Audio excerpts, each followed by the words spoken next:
Welcome back to the Real Cinema Squad. I'm Austin, and we are returning to Gotham City and Amazon Prime's new series, Batman: Caped Crusader. Like many of you, I have been a lifelong fan of Batman. As a kid, Batman immediately captivated me because of his cool costume, stylish car, and wacky villains. Because of Batman, I called myself a DC fan over Marvel without question.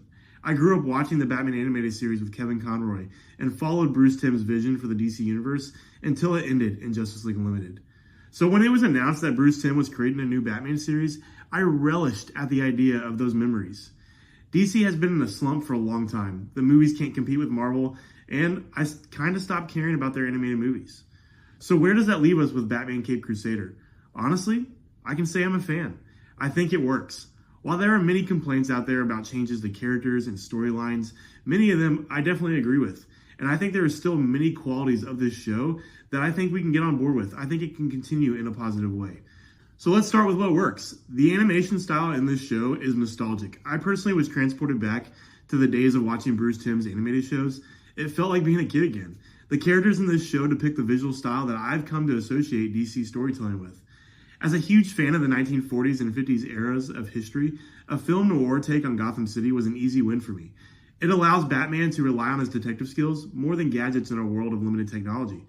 I also think Gotham's villains feel more grounded and fantastical, and are more keen to the monstrous characters from black and white movies of its time.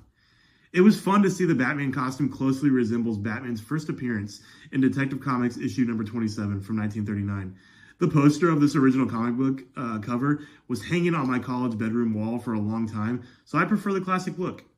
It was also nice that they didn't try to reinvent the Batmobile in any drastic way. It closely resembles the Batmobile from the Batman animated series, except it's less armored plated and not as long of a body.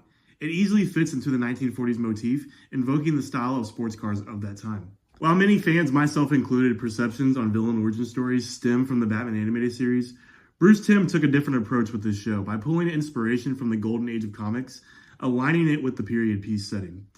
Episode 2 introduced us to Basil Karlo, who was the first one to don the identity of Clayface in the comics. Karlo first appeared in 1940 within the Detective Comics issue number 40. This entire episode took us into the world of Hollywood with old school movie sets and fights. We also got several nods to monster movies and effects, similar to the classic Universal monster movies in our world today. Karlo's trench coat and hat look brings the feel of a Scooby-Doo villain, while also invoking great actors from the time like Vincent Price. While this Clayface isn't the giant muddy monster Matthew Hagen we were used to from the Batman animated series, Karlo was the perfect melodramatic Phantom of the Opera foil for old bats. One of the best episodes of the season came with episode 3, where we were reintroduced to Selina Kyle. After what I thought was a terrible portrayal of Selina and Matt Reeves' The Batman, I was happy to see the feminine, flirtatious thief return to give Bruce a run for his money. In this adaptation, Selina comes from some wealth, just like Bruce, except her father is in prison and she's losing all her money. We get some funny antics with her housemaid, Greta, who essentially screws over Selina and doesn't bail her out of any of her consequences. This provided some nice background to Selina's story that we don't normally get. We also get her donning the Golden Age Catwoman costume, as well as the infamous cat car. Lastly, I think the most important aspect of this first season was honestly resting on the shoulders of Harvey Dent. So let me talk about the things I think worked well with his story, and later I'll talk about what didn't work. We all know Harvey Dent as the district attorney of Gotham, who becomes the villain Two-Face. What this show did great with was the transition to this persona. Instead of the multicolored face of disfigurement, we got a more grounded look to the character.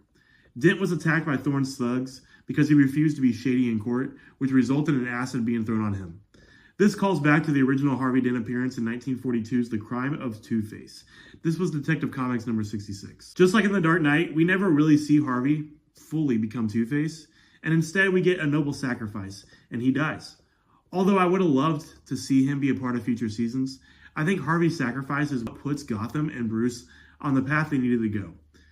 Gotham and its police are revealed to the men pulling the strings behind the scenes, while Bruce comes to terms with the darkness inside of him, and he realizes he doesn't want to consume the darkness to consume him like it did Harvey. This honestly reflects perfectly the famous line we all know and love from The Dark Knight. You either die a hero, or you live long enough to see yourself become the villain. So if Bruce Timm and his team continue to play into this period piece setting in fun ways moving forward, I'll definitely continue to watch. Now let's talk about what didn't work in this show. The elephant in the room, or should I say the penguin in the room, is the gender swapping of Oswald Cobblepot. I think we can all agree when you completely change a beloved character's persona for the sake of something new or pushing an agenda, that it's going to backfire on you every time. We see it all throughout Hollywood. Just because you keep the iceberg lounge, give the character a pointy nose, and an umbrella as a weapon, doesn't make the penguin penguin. While these are important visual elements, the penguin is supposed to be a short and stocky man with a voice that sounds like the mix between a human and a bird. That's what makes him incredibly creepy and a foil for Batman that makes him unique. None of that was portrayed here. Don't get me wrong, the idea of a mob boss mother with sons doing her bidding is a fun trope and has worked in numerous types of entertainment. But if you're going to do that, create a different character and stop messing with established characters. And while we're talking about established characters, I also don't think Harley Quinn worked. Maybe we'll get the persona we all know down the line in this show, but taking her out of Arkham and making her just a normal psychiatrist with a social justice agenda, it falls flat.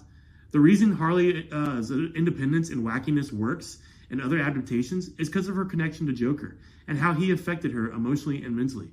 Without the Joker, the loony personality of Harvey here doesn't resonate with me. Another thing that bugged me here was how they portrayed Bruce and Alfred's relationship. Bruce calls him Pennyworth throughout the entire show until the end and treats him like a pure servant rather than a family member.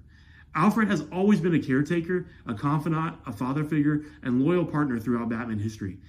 Alfred is the only relationship that Bruce has that is pure and kind. And yes, I know, they did this because of the character development for Bruce. After he saw what happened to Harvey, it made him realize the turmoil inside and how it was impacting Alfred. However, this may be petty, but I thought it was dumb to do this in the first place.